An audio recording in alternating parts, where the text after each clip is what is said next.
জ্বালা ছিল তার অন্তরে, নীলার সাথে গড়তে চেয়েছিলেন প্রেমের বাস। এমন অনেক গানে মাতিয়ে রাখা সঙ্গীত ব্যক্তিত্বের নাম শাফিন আহমেদ। ছোটবেলাতেই গানের সাথে সখ্য তার। বাবা সুরকার কমল দাশগুপ্তের কাছে উচ্চাঙ্গ সঙ্গীত আর মা সঙ্গীত শিল্পী ফিরোজা বেগমের কাছে কণ্ঠে তোলেন নজরুল গীতি। 1979 সালে গড়েন ব্যান্ড দল মাইলস। প্রথম অ্যালবাম প্রকাশ পায় ইংরেজিতে 1982 সালে। প্রথম বাংলা অ্যালবাম প্রতিশ্রুতি। চাঁদ তারা গানে আসেন আলোচনায়। পরের গল্পটা ছুটে চলার। প্রতিটি অ্যালবামে প্রাধান্য পায় বাংলা বর্ণমালা প।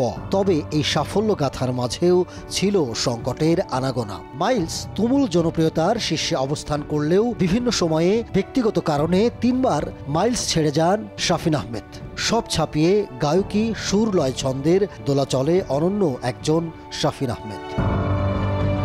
সঙ্গীতে ছিল তার ধ্যান জ্ঞান। তাই হয়তো 20 জুলাই ভার্জিনিয়ায় একটি কনসার্টে গান করার কথা ছিল 63 বছর বয়সী শাফিনের। কিন্তু হার্ট অ্যাটাক হলে হাসপাতালে ভর্তি করা হয় তাকে। দাঁড়ানো হয় না সঙ্গীত মঞ্চে, জায়গা হয় জীবন মঞ্চের শেষ দৃশ্যে। 25 জুলাই বাংলাদেশ সময় বৃহস্পতিবার ভোরে যুক্তরাষ্ট্রের ভার্জিনিয়ার একটি হাসপাতালে নিভে যায় তার জীবন প্রদীপ। থেমে যায় দরাজ কণ্ঠের সুরমূর্ছনা। পিছনে পড়ে রয় সঙ্গীতের বর্ণিল এক অধ্যায়। তার এই হঠাৎ প্রয়াণে শোক নামে সঙ্গীত অঙ্গনে। নিঃসন্দেহে খুব ভালো একজন গায়ক ছিল। তারা ফিরিয়ে দেওয়া টিকি নিঃস্ব করেছে আমায়, জ্বালা জ্বালা পিয়াসী মন, এমন তেন গান নাই যেটা তার দিয়ে গাওয়ানো হয়নি। সে খুব ভালো গেয়েছে, তার গলার একটা মাদকতা ছিল এবং সে একজন ভালো বেসিস ছিল, বেস প্লেয়ার ছিল। সহকর্মী থেকে এই প্রজন্ম সবার কাছেই অনন্য একজন শাফিন আহমেদ। শাফিন আহমেদ ছিলেন একজন পরিপূর্ণ মিউজিশিয়ান। উনি যেরকম গান গেতেন ওরকম বেস গিটারও বাজাতেন, সে সাথে ওরকম পারফরমেন্সও করতেন কনফিডেন্টলি। এই টোটাল একটা প্যাকেজ ছিল ওনার। এই বিষয়টা আসলে এরকম মিউজিশিয়ান বাংলাদেশ সহজে আর পাবে না। মৃত্যু নামক অমোঘ শব্দে রচিত শাফিন আহমেদ প্রস্থান পর্ব। কেউ গাইবে না চাঁদ তারা সূর্য নও তুমি, কে রাখবে পাহাড়ি মেয়ের খোঁজ। কেউ আর গাইবে না জাতীয় সঙ্গীতের দ্বিতীয় লাইন। তার মতো কেউ আর প্রেয়সীর প্রেম চাইবে না ফেরত। তবে তিনি অনন্য থাকবেন এই সব গানে 80 কিংবা 90 দশকের গন্ধে প্রজন্ম থেকে প্রজন্মে।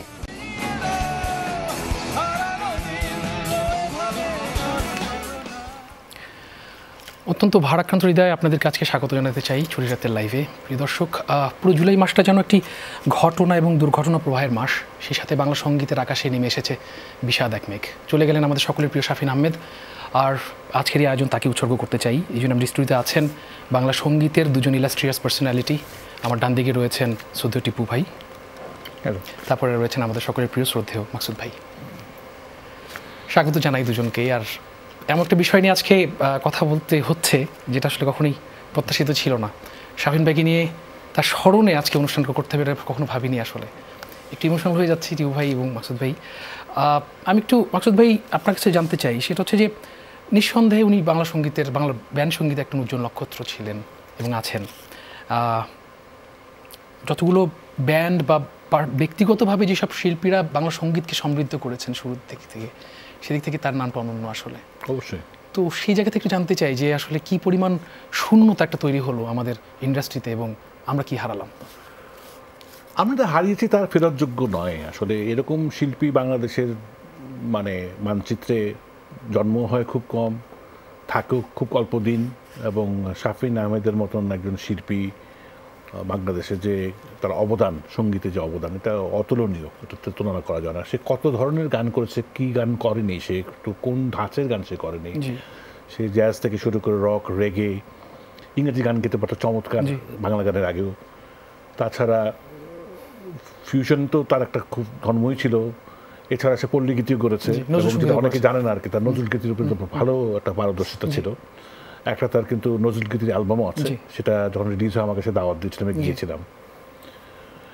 তো ওর বহুমুখী প্রতিভা, ওর প্রতিভা শুধুমাত্র সিঙ্গুলার না, সব প্লুরাল। অনেক প্রতিভা, যেমন গাইতে পারতো তেমন সে লিখতে পারতো, তেমন সে চলাফেরা করতো। এবং যেটা টিপু বলছিল আর কি, বেস বাজিয়ে গাওয়া কিন্তু খুব চারটিখানি বিষয়, তুমি জানো অ্যাজ এ মিউজিশিয়ান, যে বেস বাজিয়ে গাওয়া একটা এত ভারী জিনিস গায়ে নিয়ে বাজানো কিন্তু সহজ বিষয় না, প্লাস এটাকে তালে বাজানো একসাথে, ড্রামসটাকে ফলো করে বেস চলে, খুব ভেরি ডিফিকাল্ট, রিদমের সাথে মানুষের গায়ে। এবং বেসিস সিঙ্গার খুবই কম আছে, এবং lead vocalist of a band, মাইলসের মতো ব্যান্ডের লিড ভোকালিস্ট বেসিস্ট, এটা খুব দুর্লভ একটা বিষয়।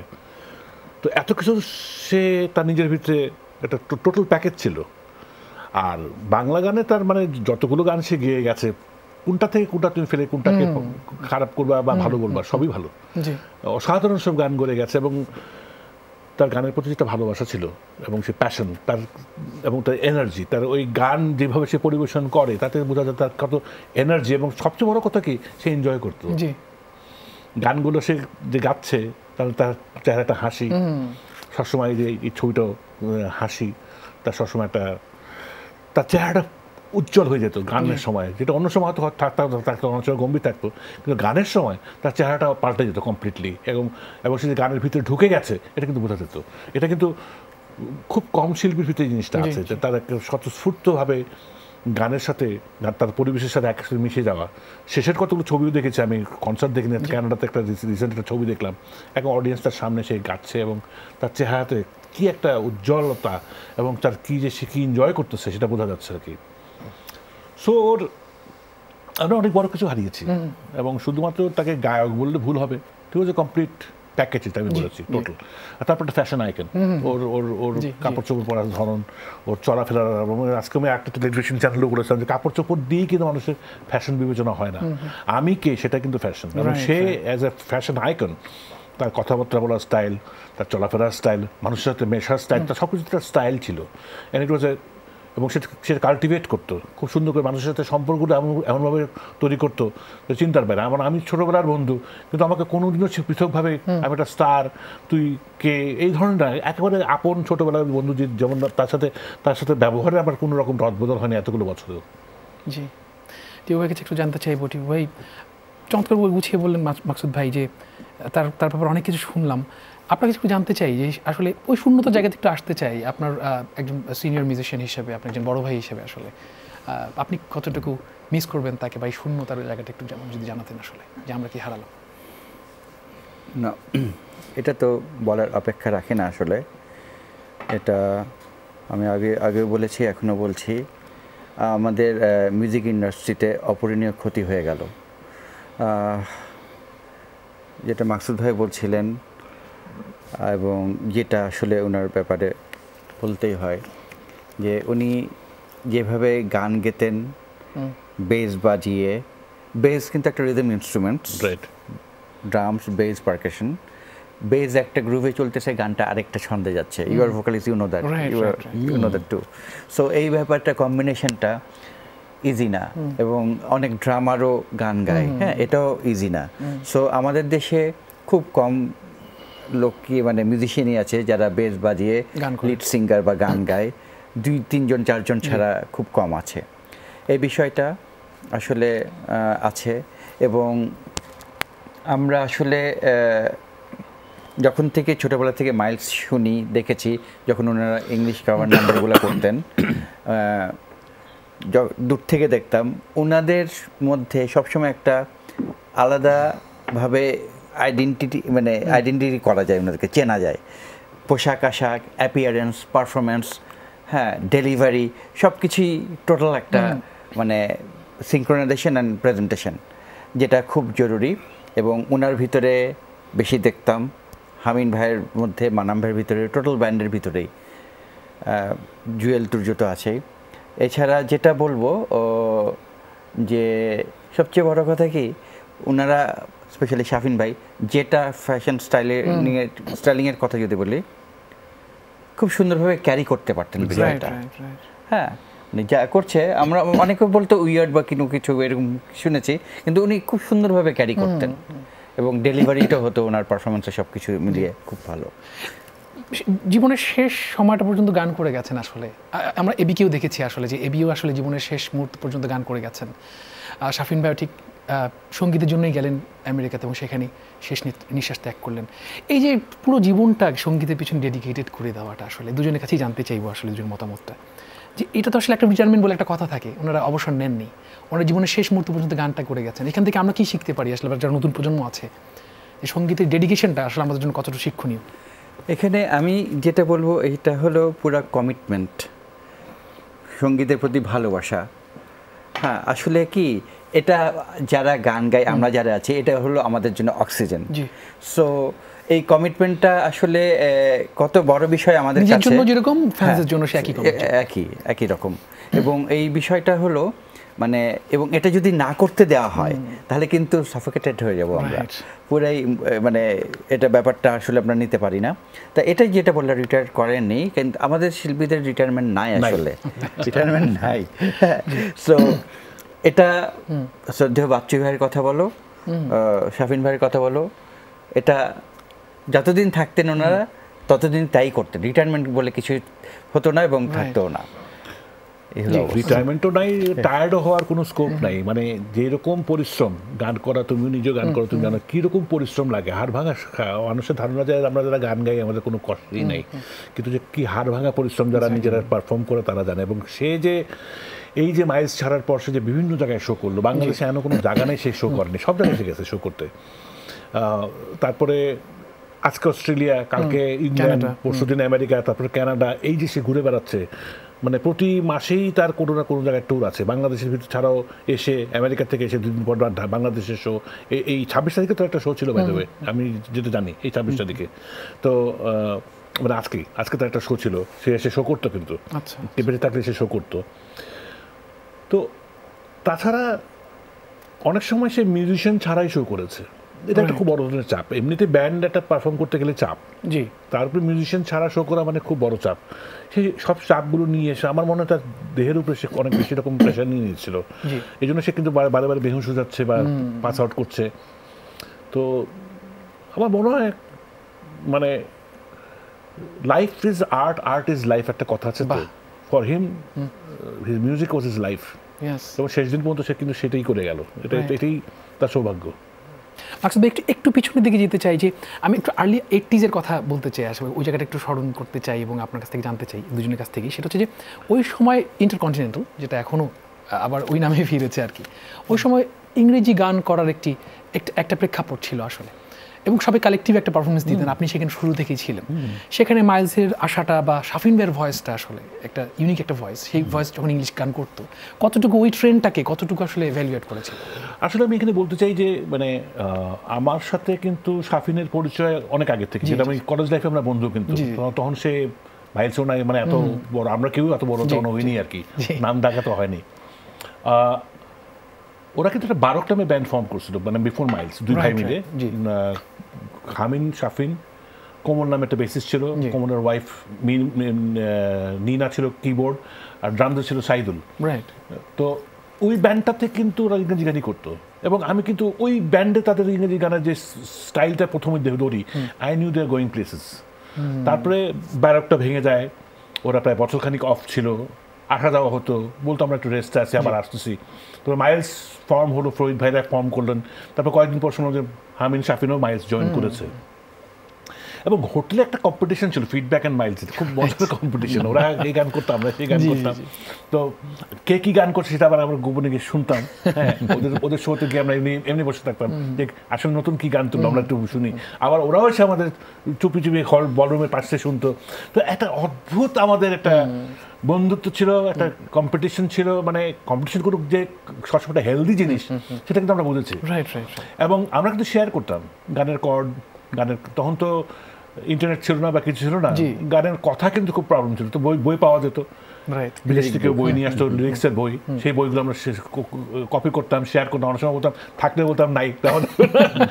এছাড়া ইকুইপমেন্টটা খুব বড় শর্টেজ ছিল সেই সময়, কারণ আমরা যখন হোটেলে গান করি, হোটেলেও কিন্তু তখন আমাদের ভালো ইকুইপমেন্ট খুব একটা ছিল না। সিঙ্গাপুর থেকে জিনিসপত্র আনা, নতুন ইনস্ট্রুমেন্ট আনা, তারপরে যন্ত্রপাতি, সাউন্ড সিস্টেম, পিএস সিস্টেম তো ছোট। প্রথমে আমরা একটা বড় সিস্টেম কিনলাম, তারপর ফরিদ ভাই সিঙ্গাপুর গেল, সিঙ্গাপুর আর একটা সাউন্ড সিস্টেম আনলো, সেটা হুক আপ করলো। আমাকে শাফিন বললো সত্যি দেখে থাকেন, তোরা তো আগের থেকে করেন ইউজ টু। তো আমরা গেলাম, ইনস্টল করলাম, মুরাদ আমরা সবাই ছিলাম, ইনস্টল করলাম ওদের মাইক, ওই ওটা দিয়ে একটু সাউন্ডটা চেক করলো, নিজেদের সাউন্ডটা কেমন লাগে। শাফিন তখন গাইলো, এবং গাইলো কিন্তু love you more than I can say through the new sound system. এত অদ্ভুত লাগলো আমার, এত অসাধারণ তার কণ্ঠ, এবং ওই নতুন সাউন্ড সিস্টেম, তার ভয়েসটা মানে আমরা ক্রিস্টাল ক্লিয়ার, সেও যে খুব মজা পাচ্ছে আমি তা কিন্তু বুঝতেছি। তো সবশেষে একটা ধরলাম, ও ধরা কেমন লাগলো বলে, তো ফ্যান্টাস্টিক। সাউন্ড সিস্টেমটা কেমন? সাউন্ড সিস্টেম তো আছে, তোর গলা তো অসাধারণ শুনলাম আজকে। তো এই আর কি, তার ভয়েসের যেটা রেঞ্জ ছিল, এবং এত সুরে গায়ে, অত সুরে কিন্তু আমরা যেতে পারি না, এত সুরে গায়ে, মানে তার নোটগুলো হিট করতো, তারপর যে অ্যাপ্রোচটা, তারপর যখন সে স্লাইড ডাউন করতো, অসাধারণ অসাধারণ। আর অনেক কথা শুনতে চাই, একটা ছোট্ট বিরতিতে যেতে হবে। দর্শক নিচে একটা ছোট্ট বিরতি, ফিরছি এখনই, সঙ্গে থাকুন। যে দর্শক, আবারও ফিরে এলাম আপনার প্রিয় অনুষ্ঠান ছুটি রাতের লাইভে। টিউ ভাই, একটু আপনার কাছে জানতে চাই যে মাইলস ফিডব্যাক, ঠিক তারপরের জেনারেশনই হচ্ছে ওয়ারফেজ। তো আমি যদি এইভাবে একটু বলতে চাই যে হয় যে অগ্রজদেরকে দেখে অনুজরা একটু ইন্সপায়ার্ড হয়। শাফিন ভাই বা মাইলস আসলে আপনার ওয়ারফেজকে কতটুকু ইন্সপায়ার করেছিল? আপনি শুরুতে অবশ্য বলছিলেন যে একটা, ওনাকে যখন প্রথম দেখলেন পারফর্ম করতে, তখন একটা ইমপ্রেশন বা একটা ফ্যাসিনেটিং একটা এক্সপিরিয়েন্স ছিল। বাট তারপর একটু জানতে চাই আসলে যে ব্যান্ড ফরমেশনের ক্ষেত্রে, ব্যান্ডটাকে এগিয়ে নিয়ে যাওয়ার নেপথ্যে আসলে যদি শাফিন ভাইকে বলি, তার পারফরমেন্স বা তার মিউজিক ক্যারিয়ারটা আসলে কতটুকু ইন্সপায়ার করেছিল ওই সময়? আমরা তো ব্যান্ড শুরু করি ওয়ারফেজে 1984 থেকে, মাইলস আরও আগের থেকে। যখন মাইলস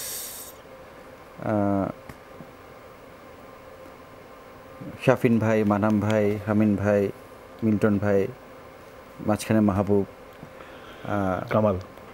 কামাল ভাই তার আগে ছিল ফরিদ ভাইয়ের সাথে, ফাউন্ডার ওনারা। তা যখনই ওনাদের কাভার নাম্বারগুলো শুনতাম, মানে তখন মনে হতো যে আসলে এগুলো বাংলাদেশে হচ্ছে, হ্যাঁ, এরকম একটা ফিলিংস কাজ করতো। যাই হোক, এই দূরে দূরেই একটা ইয়ে ছিল আমাদের, দূর থেকে দেখতাম, অতটুকুই। যখন আমরা ওয়ারফেজ নিয়ে কমল, আমরা আগানো শুরু করলাম, অন্যান্য সবাই, আমরা যখন ফার্স্ট অ্যালবাম রিলিজ করলাম, কমল, বাবনা, রাসেল, সঞ্জয়, আমরা মিলে, এরপর যখন একটা আমাদের কনসার্ট হতো, সব কিছু প্র্যাকটিস তো প্রয়োজন হতো, তখন প্র্যাকটিস প্যাড ছিল না। তখন আমরা মাইলসের যে তেজগাঁয় প্র্যাকটিস প্যাড ছিল, সেখানে আমরা প্র্যাকটিস করতাম। আমাদেরকে মাইলস প্র্যাকটিস করার জন্য সুযোগ করে দিয়েছিল। তা আমরা দিনের বেলায় প্র্যাকটিস করতাম, আর ওনারা সন্ধ্যাবেলায় অফিস করে এসে প্র্যাকটিস করতেন। একে সবাই আসতেন। মানাম ভাই তখন টোটাল পুরাই স্টুডিও ওয়ার্ক করতেন, উনি স্টুডিও ওয়ার্ক করে আসতেন। হামিন ভাই, শাফিন ভাই অফিস করে আসতেন। তখন মাহবুব বাজাতো, ও ইউনিভার্সিটি করে আসতো। সব কিছু আমরা দিনে দুপুরে প্র্যাকটিস করতাম। তা ওই প্র্যাকটিস করার পর সবাই একসাথে হ্যাং আউট হতো। হ্যাঁ, কি তুলসিস আজকে, কী বাজাইছিস, কী প্র্যাকটিস করলি, হ্যাঁ, সামনে কি করবি, শোতে কি বাজাবি, হ্যাঁ, তারপর এখন কার মিউজিক চলতেছে ভালো অ্যান্ড হোয়াট নট, অনেক কিছু শেয়ারিং হতো, আদান প্রদান হতো। ছিল মানে অন্য ব্যান্ডরা কি করছে না করছে, আমাকেও তোরা নতুন কি করছিস বলতো, হোয়াট ইজ ইউর প্ল্যান, হচ্ছেটা কি, কি হচ্ছে বলতো। এই যে একটা কিউরিওসিটি, এবং সেটা কিন্তু খুব অন্তর থেকে সে বলতো, হি ওয়ান্টস টু নো যে আমরা কি ভালো কাজটা কি করছি আর কি। তো ও ভালো করার ক্ষেত্রে সবাইকে এনকারেজ করতো আর কি। ওকে। এবং এই যে যখন এই প্র্যাকটিসটা হতো, যখন ওনারা এসে কিন্তু প্র্যাকটিস প্যাডে আলাদা ওয়াশরুমে চলে যেত, অফিস ড্রেস চেঞ্জ করে প্র্যাকটিস প্যাডে তারা রিল্যাক্স ড্রেস পরতো এবং প্র্যাকটিসটা করতো। এবং যখন যে আমরা আড্ডা মারতেছি, কথা বলতেছি, উনি কিন্তু এসে কন্টিনিউয়াস কথা বলতেছে অ্যান্ড বেস গিটারটা ওয়ার্ম আপ করতেছে। সে কিন্তু বসে নাই, কথা বলতেছে অ্যান্ড ওয়ার্ম আপ করতেছে। এটা সবসময় দেখে আসছি। এবং খুব প্রিসাইজ একটা প্লেয়ার ছিল। হ্যাঁ, মানে যত করবে অ্যাকুরেট হইতে হবে, ঠিকভাবে হইতে হবে, এইভাবে এই জিনিসগুলো দেখেছি। তো এগুলো খুব আমাদেরকে ইন্সপায়ার করেছে। এবং শুধু আমাদের না, আমি বলবো বাংলাদেশের অনেক ব্যান্ড মিউজিশিয়ানদেরকে যেটা ইন্সপায়ার করেছে, অনেককে আচ্ছা চাকরি করে কিভাবে মিউজিক করব, তখন উদাহরণ মাইলসের আসতো। ওনারা তো চাকরি করে সবাই মিউজিক করতেছে এবং ভালোভাবে করতেছে। হ্যাঁ, এটা অনেকের জন্য একটা উদাহরণ ছিল এবং এটা ইন্সপায়ার করেছে আমাদেরকে এবং অন্যান্য সকল ব্যান্ড মিউজিশিয়ানদেরকে ম্যাক্সিমাম। রাইট। আমি একটু মাকসুদ ভাই আপনার কাছে একটু জানতে চাইবো, সেটা হচ্ছে যে আপনি বলছিলেন এবং আমরা সবাই জানি যে শাফিন ভাই একটা বহুমুখী প্রতিভার একটা মানুষ ছিলেন আসলে, এবং হি ওয়াজ আ কমপ্লিট ম্যান এবং কমপ্লিট প্যাকেজ, আপনি বললেন একটু আগে। একটু যদি জানতে চাই যে নিঃসন্দেহে শাফিন ভাই এবং হামিন ভাই একটা সম্ভ্রান্ত সঙ্গীত পরিবারের মানুষ, শ্রদ্ধেয় ফিরোজা বেগম এবং শ্রদ্ধেয় কমল দাশগুপ্তের সুযোগ্য সন্তান।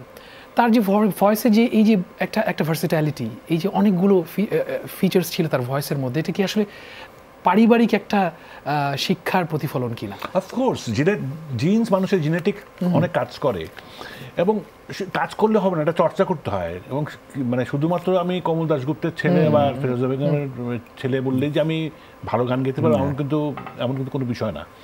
চর্চাটা এবং সেই চর্চার পরিবেশটা কিন্তু তাদের বাসায় ছিল। বাবার কাছে সে ক্লাসিক্যাল শিখেছে, মায়ের কাছে এত কিছুর পরে সে কিন্তু নজরুলগীতি ছাড়েনি। তার মায়ের কাছে কিন্তু সে জীবন পর্যন্ত সে কিছু না কিছু বোঝার এবং জানার, তো বললাম তার কিউরিওসিটি সবসময় ছিল, জানতে যেত গানের এই সময় এই জায়গাটা কী, সেই জায়গাটা কী, তার বিভিন্ন প্রশ্ন থাকতো। So genetics plays a very huge role এবং সেটা সে কাজে লাগিয়েছে, কাজে লাগিয়ে তারা এত দূর পর্যন্ত চলে আসছে। সো পারিবারিক পরম্পরা তো অবশ্যই একটা খুব বড়, কিন্তু আমি তার থেকে বেশি গুরুত্ব দেবো যে তার নিজের চেষ্টাটা, সে যে পরিমাণ চেষ্টা করেছে এবং তাকে যে পরিশ্রমটা আমি করতে নিজে দেখেছি চোখে, এটা অকল্পনীয়। সে সাংঘাতিক পরিশ্রম করতে পারতো এবং তার ভিতরে কোনো ক্লান্তি নেই, এবং সেই ক্লান্তি নাই থাকার কারণে তো সে আমেরিকা চলে গেল, শরীর স্বাস্থ্যের কথা চিন্তাই করলো না। তো তার ভিতরে ক্লান্তি থাকতো না, ওর ভিতরে কোনো ক্লান্তি নেই, একেবারে মানে সব জায়গায় দাঁড়িয়ে বেড়াতো, সব জায়গায় তার বিচরণ, সবখানে তার সব বিষয়ে তার কিছু একটা ভিউ থাকবে, তার ইয়ে থাকবে। মানে রাষ্ট্রীয় পরিচালনা থেকে শুরু করে মশার তাড়ানোর কি করে, সে তো একটা কেমিক্যাল কোম্পানিতে চাকরি করছিল, যে মশা যেভাবে তাড়ানো হচ্ছে এটা ভুল হচ্ছে, এভাবে তাড়ানো হয় না, তাতে এই কেমিক্যাল দিতে হয়। এটা টেলিভিশনে সে একটা টক শো, মানে যেটা সে জানতো বা চর্চা করতো সেটা ইন ডিটেলস সে জানতো। অতএব তার জ্ঞানের পরিধি, তার ডেপটা কিন্তু সাংঘাতিক ছিল, সাংঘাতিক ডেপ ছিল তার, তো কোনো সন্দেহ নেই। রাইট। আরেকটু জানতে চাই, সেটা হচ্ছে যে শেয়ারিংয়ের একটা ব্যাপার আপনি বলছিলেন, খুব চমৎকার করে বলছিলেন যে তখন একটা শেয়ারিংয়ের ব্যাপার ছিল, যে একই প্র্যাকটিস প্যাডে করতেন। এই শেয়ারিংটা বা একজন সিনিয়রের কাছে বা একজন অগ্রজের কাছে যাওয়াটা, এই চর্চাটা তো আপনাদের কাছেই মনে হয় দেখেছি, এবং এটাই খুবই সব থেকে লক্ষণীয়। আমাদের মধ্যে হয়তো এটা নাই এখন, কারণ এখন সবাই আমরা অল ইন অল হতে চাই ইউটিউবে দেখে, বড়দের কাছে যেতে চাই না। এই প্র্যাকটিসটা এখন কতটা দরকার, এবং সেই জায়গা থেকে শাফিন ভাই কতটা উদার ছিলেন তার কাছে জানতে চাইলে, একজন অনুজ হিসেবে আপনি যদি জানতে চান মিউজিকের? এটাই মাইলসের সবাইকে দেখেছি এবং আমাদের ভিতরে এটা ছিল, সিনিয়রদের ভিতরে তো ছিল এবং আছে এখনও, আমাদের ভিতরেও ছিল শেখা এবং জানার বিষয়টা, শেয়ারিং, কে কী করছে, কিভাবে উঠাচ্ছে, হ্যাঁ, কার ওয়েটা ঠিক আছে না আছে, সেই বিষয়গুলো শেয়ারিং হতো। এবং ওই যেটা বললাম, কোনো কিছু জানতে হলে জিজ্ঞেস করলে সব কিছু ডিটেলে বলতো যে এটা এভাবে করো। আর যেটা হলো যে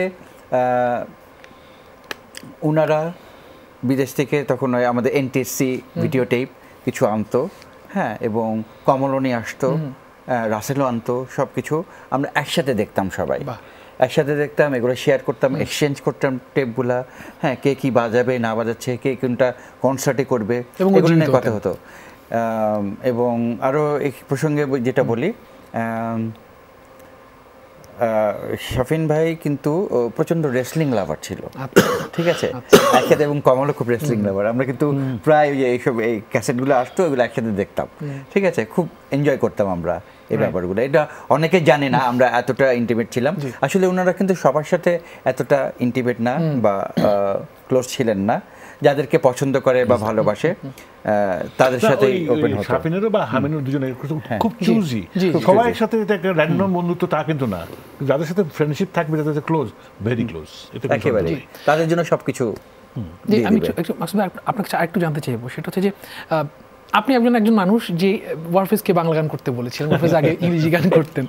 আমি একটু মাইলসের ঠিক ওই সময়টার কথা বলি, যে মাইলস যখন ইংরেজি অ্যালবাম করেছিল, পরে যখন বাংলা গান করা শুরু করলেন এবং প্রত্যাশা, এই যে অ্যালবামগুলো একটার পর একটা আসছিল, একটা গেম চেঞ্জিং ব্যাপার হয়ে গেল আসলে বাংলা ব্যান্ড মিউজিকের।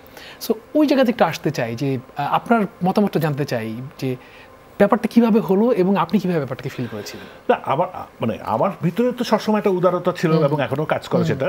ওরা বন্ধু, সবচেয়ে বড় কথা আমাদের বন্ধুত্বটা আমাদের তো অনেক ভুল বোঝাবুঝি, অনেক ঝগড়াঝাটি হয়েছে, কোনো সন্দেহ নেই, মানে ব্যান্ডে ঝগড়া হয়েছে, কিন্তু at any given point we are friends, এবং সেই ফ্রেন্ডশিপটা কিন্তু আমাদের তখনও ছিল, এখনো টিকে আছে আর কি। সো ওদের কাজগুলোর ধাঁচটা ছিল কিন্তু পপ রক, যেটা কোনো সন্দেহ না, এবং যেটা খুব প্রয়োজন ছিল সেই সময়। কিন্তু বাংলাদেশের মানুষ তো এত রক, এখন যেমন হেভি মেটাল পর্যন্ত বোঝে, তখন তো আমাদের দর্শক শ্রোতা তো এখন পর্যন্ত মানে আমাদের গানই সহ্য করতে পারছে না, একটা মহল ছিল যারা আমাদের গানকে মনে করতে অপসংস্কৃতি। তো এই অপসংস্কৃতির ওনাদের কাছ থেকে আমাদের লড়াইটা ছিল, সেখানে Miles came in very well, because আমরা একটা ব্যান্ড, আমাদের অ্যালবাম আগে বেরিয়েছে 87-এ বেরিয়েছে, ওদেরটা বেরিয়েছে 92-তে।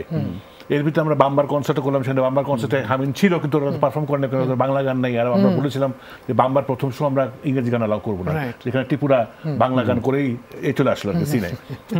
ওই ডিসিশনটা আমারই ছিল যে না, এখানে আমরা 16 ডিসেম্বর এরশাদের পত্র আমরা সব বাংলা গানই করবো, এটা আমাদের ডিসিশন ছিল।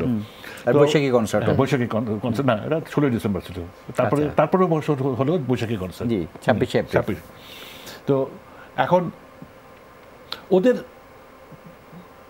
মানে আমি ফিল করলাম যে আমরা একটা সহযোদ্ধা পেয়েছি আমাদের এই লড়াইতে, এবং একটা কিন্তু বিটিভির খুব বিখ্যাত অনুষ্ঠান হয়েছিল, হ্যাঁ নামটা ভুলে যাচ্ছে এই মুহূর্তে, কিন্তু মেলবন্ধন হয়েছিল অনেকের সাথে, আনিসুল হক সাহেব এটাকে কন্ডাক্ট করেছিলেন। সেখানে কিন্তু আমরা একসাথে লড়াই করি, আমি হামিন, এবং ওই অপসংস্কৃতি সেদিনে কিন্তু শেষ হয়ে যায়। আমরা এমনভাবে উত্তর দিয়েছিলাম, কিন্তু মানুষ আমাদের সম্বন্ধে জানতো না, এবং না জেনে কিছু ধাওয়া প্রচার, কিছু তখন তো মিডিয়াও তো এফেক্টিভ ছিল, এবং আমাদেরকে বুঝতো না, অনেকে বুঝতো না, অনেকে জানতো না, কারণ আমাদের দেখতে পারতো না, এমন বিষয় ছিল।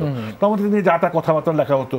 তো টেলিভিশন, বাংলাদেশ টেলিভিশনে সেই সুযোগ আমাদের করে দেয় আনিসুল হক সাহেব নিজেই, দেওয়াতে আমরা যখন ওটাকে উপস্থাপন করি, আমাদের ভিউজগুলো উপস্থাপন, শাফিন কিন্তু চমৎকার কথা বলেছে, কিছু অসাধারণ। না আমি তো রেগে থেকে জোরে জোরে কথা বলেছি, কিন্তু শাফিন না, একদম খুব মার্জিতভাবে, সুন্দরভাবে, সিনিয়রের সাথে যেভাবে বলতে হয় কথা, সেভাবে সুন্দর করে বুঝিয়ে একটা জিনিস সে ডিসাইড করে চমৎকার করে সেই উপস্থাপন নিজেকে করে এবং মাইলসকে উপস্থাপন করে। সুতরাং আমার মনে হয় যে আমার লড়াইতে সেটা আমি একা লড়াই করতাম, বাম্বা নিয়ে লড়াই আমি নেমে গেছি, সাথে অনেকেই আছে আমার সাথে, কিন্তু একটা খুব বড় ধরনের শক্তি দরকার, খুব বড় ধরনের moving force, that was Miles. এবং সেইখানে ওই গ্যাপটা আমার জীবনের এবং আমার সঙ্গীত ক্যারিয়ারের, আমার লড়াইয়ের একটা গ্যাপ ছিল, সেই গ্যাপটা কিন্তু শাফিন এবং মাইলস ফিল আপ করে দেয়। জি, শাফিন ভাই ব্যান্ডে যেরকম সফল ছিলেন, ওনার সোলো ক্যারিয়ারও সফল ছিলেন, অনেকগুলো সোলো গান আছে যেটা হিট। আসলে আমি একটু ওই জায়গাতে একটু আসতে চাই, একটু ছোট্ট করে যদি দুজনে জানাতেন তার এই সোলো ক্যারিয়ারটার ব্যাপারে, যদি একটু জানাতেন যে সেটা আসলে কতটা সাকসেসফুল ছিল এবং সেটার কতটা দরকার ছিল আমাদের বাংলা সঙ্গীতে। এটা আসলে ব্যান্ডের সাথে আলাপ আলোচনা করেই উনি সোলো ক্যারিয়ার হয়তো শুরু করেছিলেন, যতটুকু আমি জানি। বাট প্রথম দিকে উনি ওরকম সফলতা পাননি, ঠিক আছে, প্রথম দিকে ওইভাবে সফলতা পাননি, এটা সময় নিয়েছে, বেশ সময় নিয়েছে, কারণ মাইলস যেই টাইপের গান দিয়ে দিয়েছে, হ্যাঁ শাফিন ভাই যেই গানগুলা গিয়েছে, তা ওগুলার সাথে ওগুলার একটা মিল ছিল না, ওইভাবে সামঞ্জস্যতা ছিল না, এই জন্য দর্শক শ্রোতারা ওইভাবে গ্রহণ করেনি প্রথম দিকে, ঠিক আছে। তা এটার অনেক মত দ্বিমত আছে এই বিষয়ে, হ্যাঁ। তাই শাফিন ভাইকে ম্যাক্সিমাম আমরা দর্শক শ্রোতা যদি ওইখান থেকে পয়েন্ট অফ ভিউ থেকে বলি, সবাই মাইলসে উনি যেভাবে গান করেন, গান ডেলিভারি করেন, যে টাইপের গান সেই টাইপের গানই আসলে ওনার কাছ থেকে আমরা শুনতে চাই, তাই না? এটাই ছিল দর্শক শ্রোতাদের চাহিদা ওনার ব্যাপারে। এই কারণে সোলো অ্যালবামটা ওইভাবে প্রথমে দিকে ওইভাবে সফলতা পায়নি, পরে আস্তে আস্তে করেছে, উনি বিভিন্ন শোতে যেতেন, আস্তে আস্তে কিছু গান করতেন, এইভাবে কিছুটা পপুলারিটি পেয়েছিলেন তার গানের। এই মোটামুটি অবস্থা। একটা সময় যখন আমি যদি একটু মিড 90s-এর কথা চিন্তা করি বা একটু আর্লি 90s-এর কথা, তখন সোলো বিভিন্ন ব্যান্ডের ভোকালিস্টদেরকে নিয়ে সোলো অ্যালবাম হতো, যেমন এরকম অনেক প্রিন্স মাহমুদ ভাই করেছেন, আরও অনেকেই করেছেন আসলে। তো ওই জায়গাতে একটু আসতে চাই যে ওখানে মাকসুদ ভাই আপনি অনেক গান করেছেন আসলে, তো ওই সময় তো আসলে একটা ভোকালিস্টকে যখন নিয়ে একজন প্রডিউসার বা একজন মিউজিক ডিরেক্টর কাজ করবেন, তখন তো তার টিউন বা তার একটা অ্যারেঞ্জমেন্টে গান করতে হয় আসলে, সেখানে তো ব্যান্ডের সেই শেয়ারিংটা হয় না। ওই জায়গা থেকেও কিছু গান বেরিয়ে এসেছে শাফিন ভাইয়ের, তো ওই প্র্যাকটিসটাকে আপনি কীভাবে দেখতেন বা ওটার যদি একটু জানাতেন। আমার পাশ্চাত্য দেশেও বা বিশ্বের যে কোনো জায়গায় ব্যান্ডের ভোকালিস্টরা কিন্তু সবসময় চেষ্টা করে একটা নিজস্ব সোলো ক্যারিয়ার করতে, অনেক সময় গিটারিস্টরা একটা সেপারেট করে, এটা কিন্তু নাথিং আনইউজুয়াল, মানে এটা আর্টিস্টিক ফ্রিডম, এটার সাথে এটা নিয়ে আমার সাথে শাফিনের কথা হয়েছিল, যেটা আমার আর্টিস্টিক ফ্রিডম, আমি অন্য কিছু করতে চাই। প্রতিদিন তো আর পোলাও বিরিয়ানি খাওয়া যায় না, একদিন আমি পান্তা ভাত খেয়ে দেখি কেমন লাগে, একদিন আমি খিচুড়ি খেয়ে দেখি কেমন লাগে, এটাই কিন্তু একটা আর্টিস্টের চাওয়া, সে সবকিছু করতে চায়, এবং একটা ক্রিয়েটিভ আর্টিস্টের ভিতরে কিন্তু সেই চাওয়াটা থাকে। আমার ভিতরে যেন প্রচুর চাওয়া, আমি বিভিন্ন ধরনের গান করেছি, এবং ওটা কিন্তু শাফিনের ভিতর ছিল, সে বিভিন্ন ধরনের গান করতে যেত, বিভিন্ন ধরনের, এবং নতুন নতুন লোকজনের সাথে, নতুন নতুন ট্যালেন্টের সাথে। যেমন কোভিডের সময় আমরা বেঙ্গল বয়েজ নামে নতুন একটা ব্যান্ড ফর্ম হয়েছে, ওদের সাথে আমরা গান করছি, শাফিনও করছে, আমিও করছি, এক্সেলেন্ট, আবার শাফিন দুইবার করছে, আমিও দুইবার করছি। সো এই যে ইয়াংদেরকে যে অ্যাট্রাক্ট করা, আমাদেরকে ওরাদের যে বুঝতেছে না মাকসুদ ভাই, শাফিন ভাইরা আছে, ডাকলে পরে চলে আসে এবং আমাদেরকে হেল্প করে, আমাদেরকে উৎসাহ দেয়, এটা খুব প্রয়োজন ছিল। সুতরাং সোলো ক্যারিয়ারটাতে ইট হেল্পড হিম।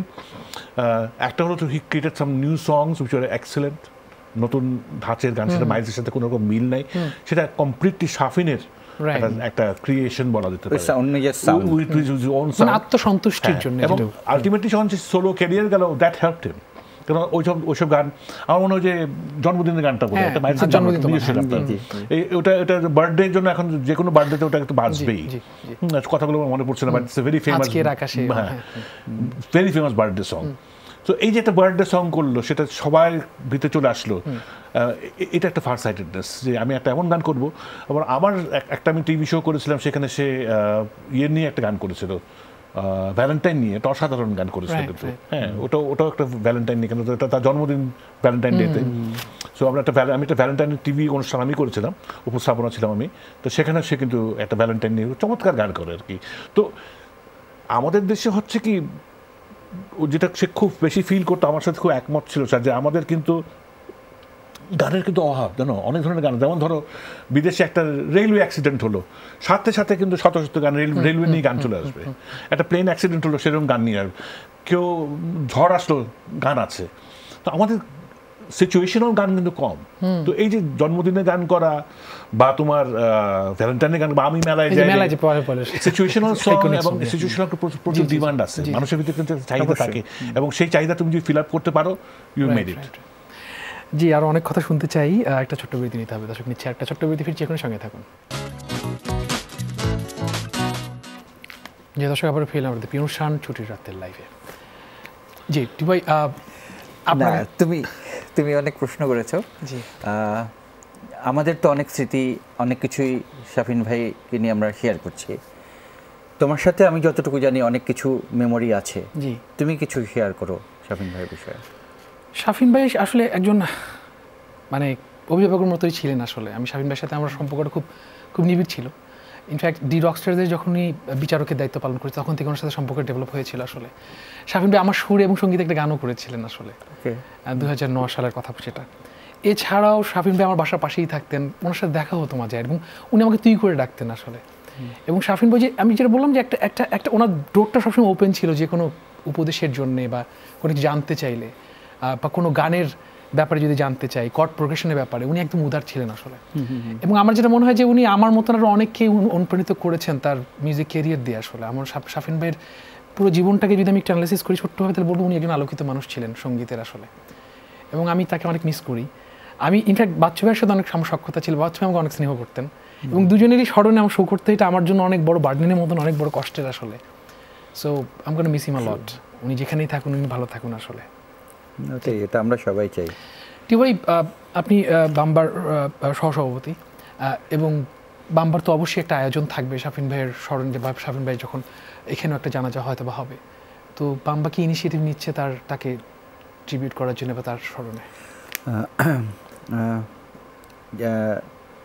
ওনার ডেড বডিটা যখন আসবে, তারপর পরিবারের সাথে কথা বলে আমরা বাম্বার কার্যকরী পরিষদ কথা বলে আমরা সিদ্ধান্ত নিব কিভাবে কি করব না করব। এটা আসলে ওনাদের সাথে কথা বলে আমাদেরকে ঠিক করতে হবে। যেমন আমরা বাচ্চু ভাইয়ের ফ্যামিলির সাথে কথা বলে আমরা ট্রিবিউট কনসার্ট করেছিলাম বাচ্চু ভাইয়ের জন্য। তা শাফিন ভাইয়ের জন্য আমরা কথা বলে, বা ওনারা কীভাবে চায়, আমরা কীভাবে চাই, এটা আলাপ আলোচনা করে আমরা ঠিক করবো এটা। আর একটু জানতে চাই মাকসুদ ভাই আপনার কাছ থেকে, সেটা হচ্ছে যে হামিন আহমেদ এবং শাফিন আহমেদ এই নাম দুটো আসলে আমাদের কাছে এমন একটা নাম, আমরা যারা আমি তো রংপুরের ছিলাম, আমি তো রংপুর থেকে এসেছি, আমার বেড়ে ওঠাটা আপনাদের গান শুনি আসলে। তো এই নাম দুটো আমাদের মাইন্ডসেট থেকে এই নাম দুটো আমাদের কাছে বেশি পপুলার ছিল আসলে। শাফিন ভাই এবং হামিন ভাইয়ের সম্পর্কটা শুধু যে ভাই এবং ব্যান্ড মানে একটা ভ্রাতৃত্বের বন্ধন আসলে, যদি একটু অভিমানে হোক বা যে কোনো কারণে হোক, ব্যক্তিগত মতাদর্শের কারণে হোক, তারা আলাদা ছিলেন। বাট হামিন ভাই তার একজন সহযোদ্ধাকে হারালেন, এবং শাফিন ভাইয়ের আগেও ব্যান্ড ছেড়েছেন, আবার ব্যান্ডে এসছেন আসলে, সেটা তার কখনো সম্ভব হবে না। হামিন ভাইয়ের জন্য কি বলবেন আসলে, যে একজন তার এই একাকিত্ব, আমার মনে হয় উনি একাই হয়ে গেলেন আসলে। আসলে বিষয়টা খুব দুঃখজনক, কারণ আমি তো ভাই সবচেয়ে পুরনো বন্ধুদের ভিতরে আমি একজন, আমরা সেই কলেজ লাইফ থেকে একজনকে চিনি। ওদের বাসায় আমি অনেক গেছি, খালাম্মার রান্না খেয়েছি, ওদের সাথে বসে বসে ঘন্টার পর ঘন্টা আড্ডা দিয়েছি, ওদের প্র্যাকটিস দেখেছি, যেমন তোমরা গান শেয়ার করেছি। তো দুই ভাইয়ের ভিতরে কিন্তু আমি কোনোদিনও কোনো দ্বন্দ্ব দেখিনি, কোনো সিরিয়াস ছোট ভাই একটা ফ্যামিলিতে গন্ডগোল হতেই পারে, হয়, কিন্তু সেরকম আমার চোখে পড়ার মতো, মানে অত ক্লোজ থাকার পর আমার দু একটা ঘটনা তো চোখে পড়বে না। একজন ক্রিকেট খেলছে, একজন গিটার নিয়ে ব্যস্ত, এই সেই কোথায় শো হবে না হবে, একটা হুলস্থুল অবস্থা সবসময়, মানে একটা লাইফ আর কি। ওদের সাথে গেলে ভালো লাগতো, একটা দেয়ার লাইফ ইন দেম, একটা খুব চার্মিং একটা লাইফ ছিল ওদের।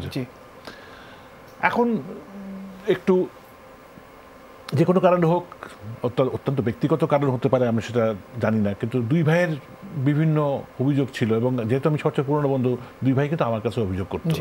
মানে আমার তো কিছু করার নেই, আমি তো দুই ভাইকেই শুনতে হবে, কারণ দুজনেই আমার বন্ধু। একে সেটা আমি কোনো সাইড নিতে পারিনি, এটা আমার দুঃখ আর কি। চেষ্টা আমি করেছি, দুই ভাইয়ের সাথে কথা বলেছি যে হয়তো তোমরা মিটপাট করা যায় কিনা, আন্তরিকভাবে চেষ্টা করছে, বা অনেকেই চেষ্টা করছে, আমি একা না, অনেকেই করেছে। আইব বাচ্চু প্রথমবার মিলটা কিন্তু আইব বাচ্চু করে দিয়েছিল, আমার যত মনে আছে। তো হয়ে উঠলো না, যে কোনো কারণে হোক হয়ে উঠলো না, কিন্তু হামিন থেকে শাফিন কিন্তু ওয়াজ মোর ইমোশনাল। হামিন যে ইমোশনাল না, তার কিন্তু বহিঃপ্রকাশটা একটু কম, এবং সাংঘাতিক রকম মিস করবে। আমার মনে হয় যে এখন আজকে পর্যন্ত কথা বললাম, দেখলাম সে বেশ যথেষ্ট শক্ত, যেভাবে সে থাকে আর কি সেভাবে আছে না। আমি আশা করি যে শেষ অবধি লাস্ট আসার পর দাফন টাফন পর যদি সেরকম থাকতে পারে, তাহলে আমি খুবই চিন্তিত তাকে নিয়ে। Is very depressed. এবং আমরা তো সবাই মিস করবো, কিন্তু হামিন কট্টক মিস করবো সেটা হামিনই বলতে পারবে না, আমরা কেউ বলতে পারবো না আসলে। টিপু ভাই, শাফিন ভাই আমার সাথে পরের দিকে ছিলেন না, কিন্তু তারপর উনি তো ওনার ব্যক্তিগতভাবে নতুন প্রজন্মকে বা সঙ্গীত ডেভেলপমেন্টের জন্য কাজ করেছেন আসলে, সেগুলো যদি একটু ছোট করে একটু আমাদেরকে জানাতেন। যেটা বলতে চাই, শাফিন ভাইয়ের সাথে যখন আমার আর্লি 90-তে পরিচয় হয়, তার আগে হামিন ভাইয়ের সাথে আমার পরিচয় হয়।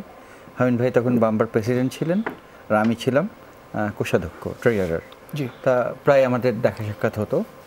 তা শাফিন ভাই মাঝখানে ইংল্যান্ডে ছিলেন, তা উনি ফিরে আসেন, তখন ওই হামিন ভাইয়ের সাথে অফিসে বসতেন। তা তখন বাংলাদেশে মিউজিক ম্যাগাজিন একটা বার হলো, নাম হলো সঙ্গীতাঙ্গন। আচ্ছা, হ্যাঁ, তা সঙ্গীতাঙ্গনের অন্য একজন ছিল, এডিটর ছিল এবং পৃষ্ঠপোষক ছিলেন। তা ওরা ওটা পরবর্তীতে কন্টিনিউ করতো না। পরে শাফিন ভাই ফিরে আসার পর উনি এটার পুরো দায়িত্বটা নেন, এবং সঙ্গীতাঙ্গনে অনেক ইন্টারেস্টিং সব মিউজিকের খবর দেওয়া হতো, দেশের এবং দেশের বাইরের। এবং এটা যে কত কাজে দিয়েছে বিশ্বাস, তাই না? সাংঘাতিক পোস্টার টোস্টার সহ। এবং সবচেয়ে ইন্টারেস্টিং সঙ্গীতাঙ্গনের প্রথম, এটা কিন্তু আমরা জানি তো শাফিনের পত্রিকা, শাফিনই সবকিছু দেখাশোনা করছে এবং এভরিথিং ইজ, একটা এডিটর আছে যদিও, একটা প্রফেশনাল এডিটর ছিল। কোয়ালিটি ওয়াজ এ ক্লাস, ওয়ার্ল্ড ক্লাস কোয়ালিটি ছিল। এবং সবচেয়ে মাইলসের শাফিনের পত্রিকা, কিন্তু ভিতরে যে কাভারটা ছিল, যেটা ভিতরে পোস্টার ছিল এলআরবির নতুন একটা ব্যান্ড, এই যে একটা উদারতা, মনের উদারতা, অসাধারণ একটা পোস্টার করলো সঙ্গীতাঙ্গন। এবং আমরা এত কিছু ইনফরমেশন পেলাম, আমরা তো বাইরের ইনফরমেশন, দেশের সারা বাংলাদেশের যে ইনফরমেশনগুলো পেলাম সবাইকে দিই কম বেশি, ফ্যান্টাস্টিক। কিন্তু ওটা কন্টিনিউ করতে পারলো না খুব বেশি দিন, না ওটা করতে পারেনি। বাট কয়েক বছর চলেছিল, কন্টিনিউ করেছিলেন তারা, এবং যাই করেছিল ওই সময় যথেষ্ট আমাদের অনেকের দর্শক শ্রোতাদের ওই সময়ের এবং আমাদেরও অনেক হেল্প করেছে এই পত্রিকাটা। অনেক নিউজ আমরা জানতে পেরেছি, অনেকের বাংলাদেশি মিউজিশিয়ান সম্পর্কে জানতে পেরেছি, এবং কার কি অবস্থান সেটা জানতে পেরেছি দর্শক জরিপের মাধ্যমে। গানের কর্ডস আসতো, গানের কর্ডস একটা পেজ থাকতো, দর্শক জরিপ, অনেক কিছু, অনেক সেকশন ছিল যেটা খুব ইন্টারেস্টিং ছিল। তারপর লাস্ট কয়েক বছর আগে যেটা হলো, উনি মনে হয় ডবল বেস নামে একটা প্রোডাকশন করেছিলেন, বনানীতে অফিস ছিলেন, ওখানে ইয়াং জেনারেশনদেরকে নিয়ে উনি কাজ করেছেন, ভালো কিছু মিউজিক উনি করার চেষ্টা করেছেন ওনাদেরকে নিয়ে, এবং সঙ্গীতাঙ্গনের ভালো চাইতেন বলেই, ডেভেলপমেন্ট চাইতেন বলেই কিন্তু তার এই উদ্যোগগুলো ছিল। হ্যাঁ, এটা ভিতর থেকে আসতে হয়, এটা এমনি এমনি হয় না। তা উনি সবসময় চেষ্টা করে গেছেন। অসংখ্য ধন্যবাদ। খুব বেশি সময় নেই, জরুরি যেতে হবে। যদি এক কথায় আমাদের দর্শক বা কিছু যদি তার স্মরণে বলতে চান এক কথায় দুজনে, তারপরে আমার একটা রিকোয়েস্ট আছে, আমাকে করছে আসলে তার উদ্দেশ্যের গান, তারই একটা গান করতে। আমি সে হয়তো তার চেষ্টা করবো তার একটা গান করার জন্য, যদি কিছু বলতে। আমি যেটা বলছি আসলে আমাদের সঙ্গীতাঙ্গনে, মিউজিক ইন্ডাস্ট্রিতে, ব্যান্ড মিউজিক ইন্ডাস্ট্রিতে স্পেশালি অপূরণীয় একটা ক্ষতি হয়ে গেল, যেটা আসলে আর পূরণ করার মতো না। এবং আমরা জানি না এই শাফিন ভাইয়ের মতো আর কাউকে পাবো কি না। এই শাফিন আহমেদ যুগে যুগে ফিরে আসবে না। ছোট্ট করে দুই ভাইয়ের নাম হামিন শাফিন হলো, আমি ওদেরকে টুকন আর মুনা বলে জানি। শাফিনের নাম হচ্ছে মুনা। হ্যাঁ, মুনার বিষয়ে কি বলবো, মুনার বিষয়ে মানে আমি তাকে নিয়ে অতীত স্মৃতিচারণ করছি, এটা আমার কাছে খুব বেশি কষ্টের। আজকে অত্যন্ত কষ্ট লাগছে। আজকে গত 2 দিন ধরে আমি প্রচণ্ড রকম মানসিকভাবে ভেঙে পড়েছি এবং প্রচণ্ড কষ্ট পাচ্ছি। তো একটু কি বলবো যে মুনা যেখানে গেছে আল্লাহ তাকে বেহেশত নসিব করুক এবং সে ভালো থাকুক। এবং হ্যাঁ, এটা আমাদের বাংলাদেশের জন্য তো অনেক বড় একটা ক্ষতি হয়ে গেল, বন্ধু হিসেবে আমার একটা অনেক বড় লস হয়ে গেল, অনেক বড় ক্ষতি হয়ে গেল। অসংখ্য ধন্যবাদ ভাই। দর্শক, শাফিন ভাই বেঁচে থাকবে আমাদের মাঝখানে, তার গানের মাঝখানে।